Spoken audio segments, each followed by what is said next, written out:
Hi again, and welcome to another serving of the Digest. Please like, subscribe, and hit the bell logo to support us and spread the love.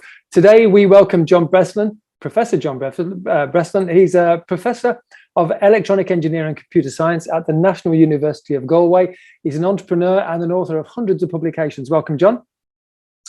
Very glad to be here, Andy. Thank you very much. It's great to have you along. Now, as I mentioned, you've had a ton of your academic work published, but we want to talk about your new book, Old Ireland in Colour, excuse me, which is, I don't know, is that a little bit off topic for you? Yeah, I think probably so. Most of my previous work would have been published in, let's say, more technical venues and, technical books kind of about the web and, more computing topics.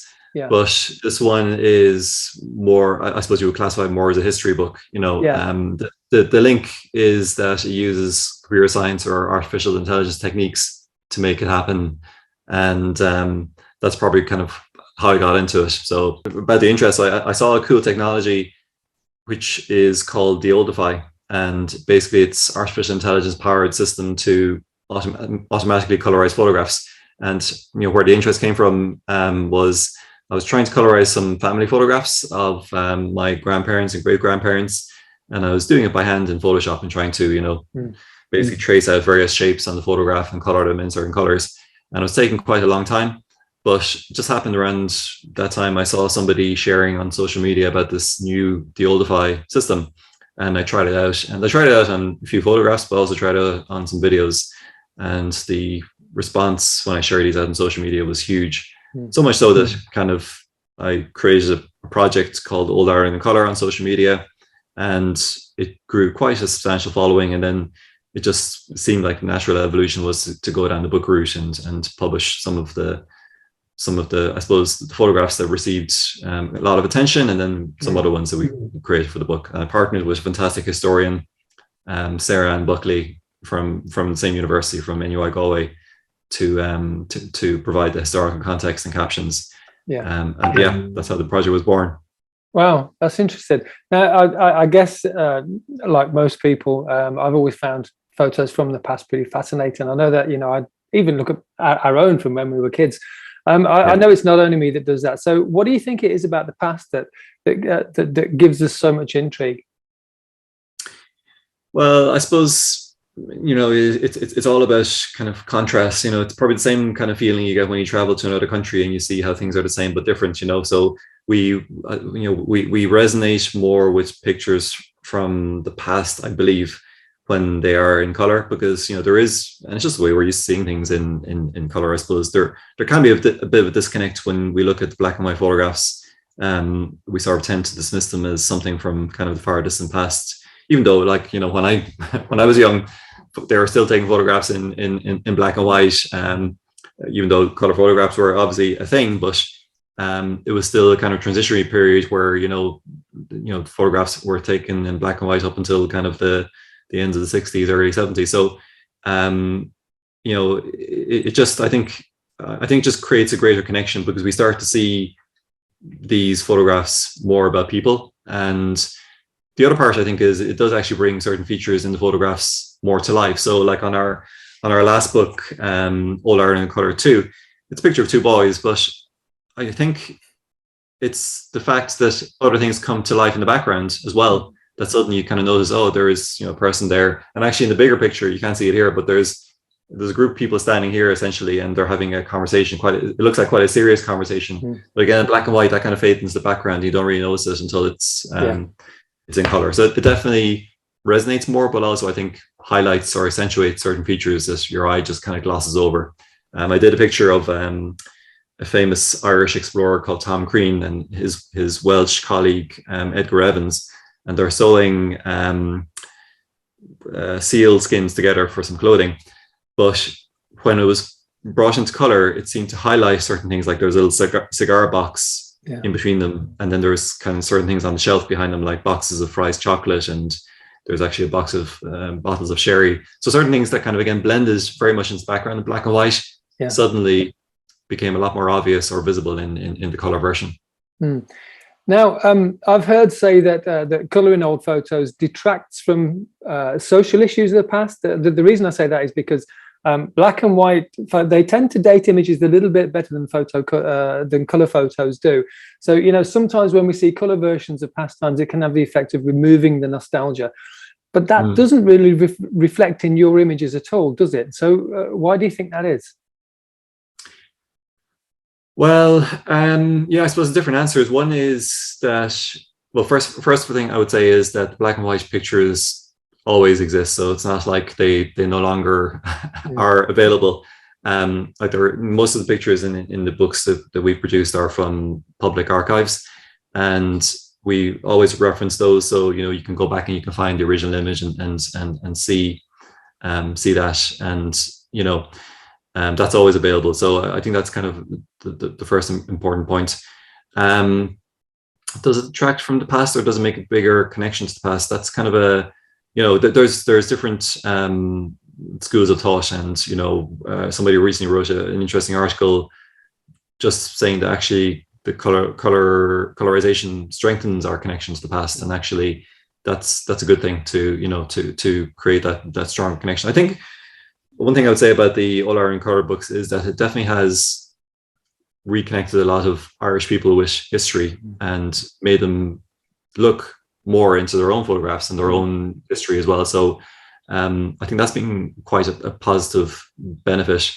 And I know it's been used in various settings to help the elderly with memories, this kind of reminiscence therapy, where being able to see pictures in colour from the past helps you connect better with the present. So I would be, you know, you can obviously tell, I suppose, because I'm involved in colorization photographs, I would be very much pro this, but while respecting the fact that the originals exist and that anybody can access those who wants to, in terms of the black and white versions. And then for me as well, it's also spurred me to look more into trying to build up a collection of the original black and white pictures. I've set up an archive myself called the Breslin archive, where I've shared online a couple of hundred at the moment, old black and white pictures, but I'm hoping I've actually amassed, you know, many thousands of pictures. I just have to digitize them in whenever I find some free time. So I think these things can exist quite well together. Now, there are some pretty political snaps in there as well, aren't there? What kind of feelings do they evoke from the viewer? Yeah, so I suppose, you know, being in Ireland, there's obviously going to be a political element in both books. There's specific chapters on politics, and, you know, I suppose that would be quite strongly tied to revolution and rebellion, but also in Ireland. And again, I suppose this, for me, I'm not a historian, so I hadn't done history in school since the 1980s. I was quite disconnected, I think, from the whole historical context and the political. Obviously, we're aware of, you know, the troubles in certain aspects, you know, of kind of recent Irish history, but I would have been largely unaware, I suppose, of the kind of the broader context, and even things like the Civil War, where, you know, after the treaty was created between Ireland and the UK, that there was you know, basically two factions afterwards who fought for quite a substantial period of time in a very damaging war in Ireland. So those kind of things, I think that maybe people were kind of aware of, but certainly I think maybe other generations were less aware of. The politics aspect brought that to life. And I suppose when you see those kind of battle scenes, or soldiers, you know, whether they're injured, or there's been some, like from the 1916 rising, where you see the just utter devastation in Dublin, in O'Connell Street. And I'll show you one or two of the pictures, and you may show some of these as well in the video afterwards. But that kind of really does, I suppose, bring it to home, because again, the black and white, like, you know, here's one that's of it's up the main street in Dublin, and that's the General Post Office. You can see the daylight through it, and it's of course a very striking image in black and white, but of course in color it seems to, you know, bring it a little bit more to reality.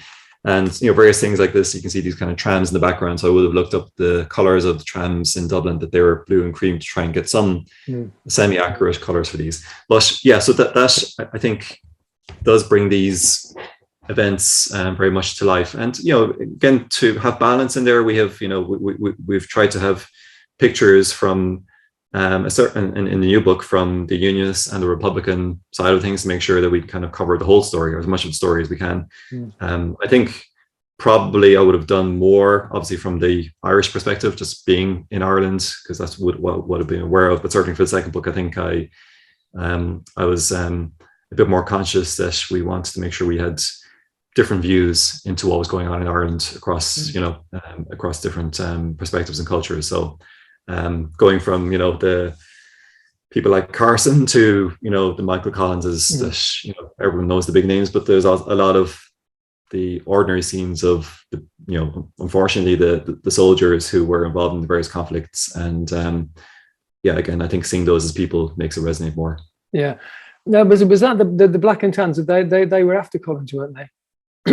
Or were they before Michael Collins? It was the 1913 but before, really, I suppose. And we have some pictures of the Black and Tans in there. Again, I suppose for me it was a learning experience in terms of understanding the context, the uniforms, kind of where the name came from.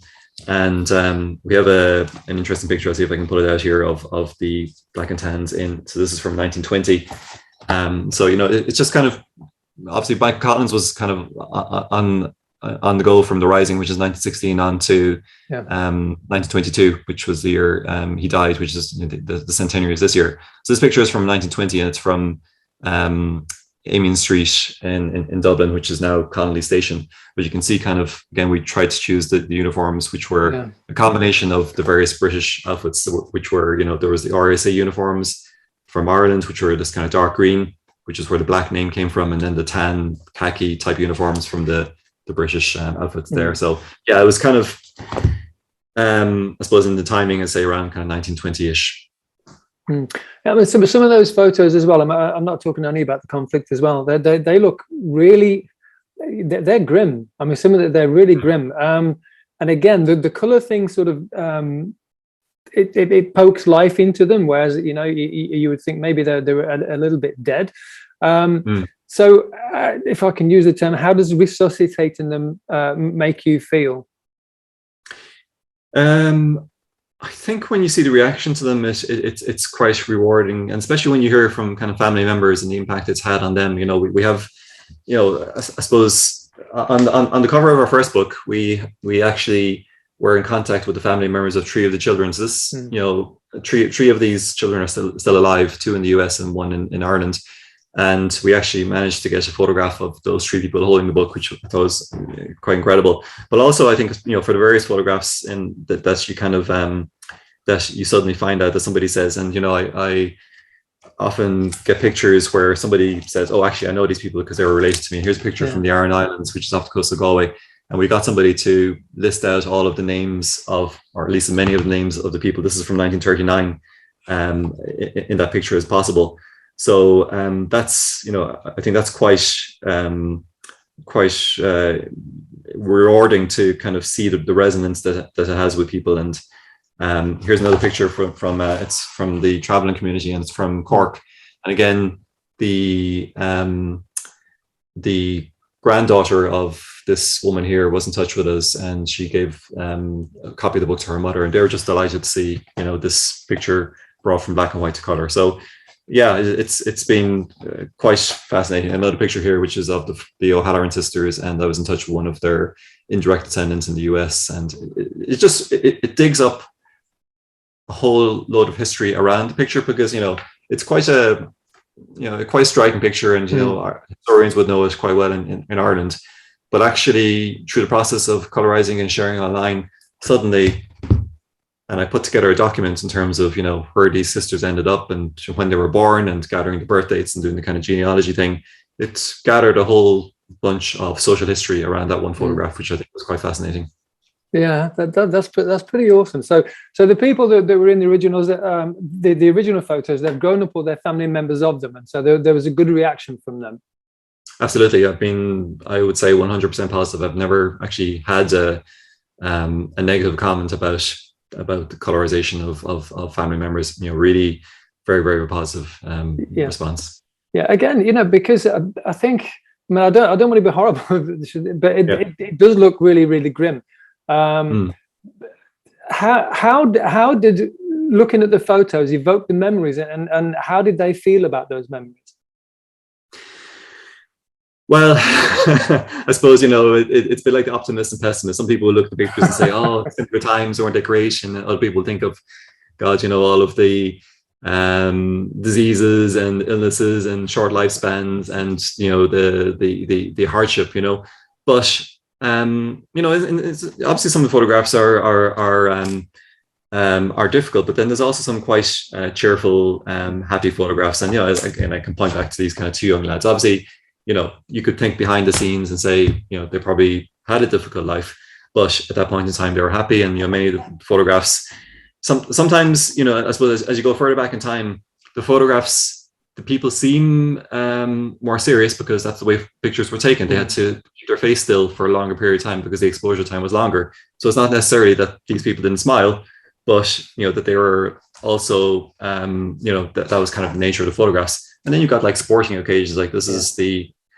last time that Mayo won the All-Ireland, and, of course, everybody's smiling. It's a very joyous occasion. So, there's, I think there's good and bad, there's positive, smiling people, if you want to say it that way. And then there's obviously, periods of strife and trouble. But I think we've a good balance of that, because, you want to be able to kind of reflect, like if you did a picture, if you did a book, which was the war in Ireland, you can imagine it would be all very much quite, a difficult book to read. But I think, in the books we have a mixture of childhood and youth. We've got the politics, sport and leisure, and then the Irish people who've had an impact on the world. And, there's a balance of pictures there, as I said earlier on, in terms of kind of, across different cultures, whether that's, again, nationalist or loyalist or whatever, but then also in terms of age and status, because we've got pictures of quite wealthy people, pictures of not very wealthy people, and then happy and sad, and that's just the way life is. Yeah, I think from what I've seen of the pictures, they even, I mean, when you look at some of the other pictures, for like the old chimney sweeps and things like that, the subjects, they still smile. There's a smile on most of their faces, even though you can see it's very, very poor. There's still a smile on their faces. Yeah, and I think that's definitely kind of helps with the resonance. Like, one of the things of the pictures that was very striking in our first book was, it was a poor family in Waterford in Ireland, and they were obviously living in quite difficult conditions, and you see in the photograph, they're kind of, there's a sort of a lean-to, and I'm just trying to see if I can find a picture to show it to you in parallel, but anyway, you can also add it to the video later on. But despite everything, here we are.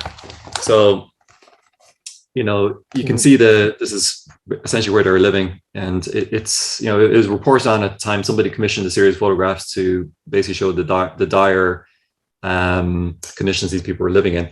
But of course, when you zoom in, and in the original picture, you see this as well, the kids are smiling for the photograph.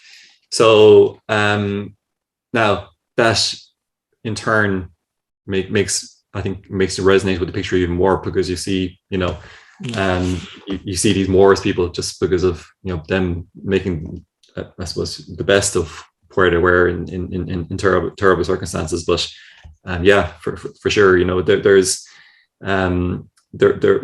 definitely an element there of I think those elements where the people are smiling, or of a particular kind of quirky type of expression, like that one I showed earlier on of the O'Halloran sisters, and one of them has a particular expression on her face. It just makes things click with people, and it's amazing to see that reaction. You see it on social media, and you see it on different channels more so than others, but it's quite something. So you've done 2 books. So what's the difference between the books, John? They are similar, I suppose, in many respects, Andy. Like, in terms of structure, like they're very much structured a similar way. Like, they go kind of from politics, as that kind of society, children, the Irish abroad, and then there's a section on kind of scenic Ireland. The second book has a kind of a more dedicated section on sport and leisure. But in terms of the structure, they're quite similar. I suppose, I kind of feel that the second book is better, if I can say that, because the techniques that I use evolved over time, and it's only been kind of a couple of years I've been doing this, but I feel that I kind of got better between the first book and the second book. So, however, having said that, the first book was quite a lot more successful than the second book, and just because it was the first of its kind, and it just did so well. It was also, a COVID pandemic book where, it just turned out to be the right book at the right time. So they are quite similar, and but I think that's also good because there's complementary pictures in each book. There's only one picture that's shared between the two books, and it's this one here from the cover of the second book. So it's kind of a link back to the first book.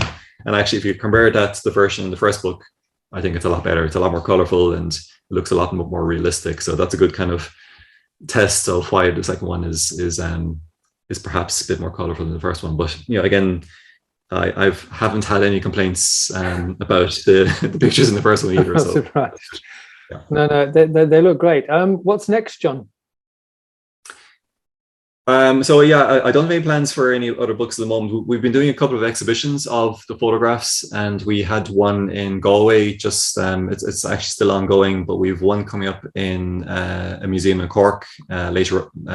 It's actually going to be later on this month or early next month, and we've one coming up in Belfast as well. So that's been sort of the main thing at the moment, was basically kind of showing these, I suppose, in a bigger view in various museums and centers. So that's the main thing at the moment. I do have one of my research team working on video colorization, see if you can improve the results from that, because I think video is another really interesting area. And I've done some videos that really, again, resonated very highly on social media and made it onto television in Ireland.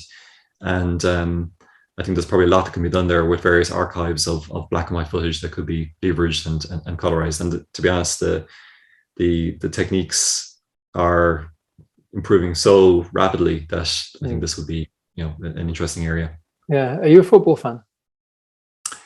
Not, I can't say I am. I'm vaguely aware of football, but they are challenging to do, because I did one recently of an Irish.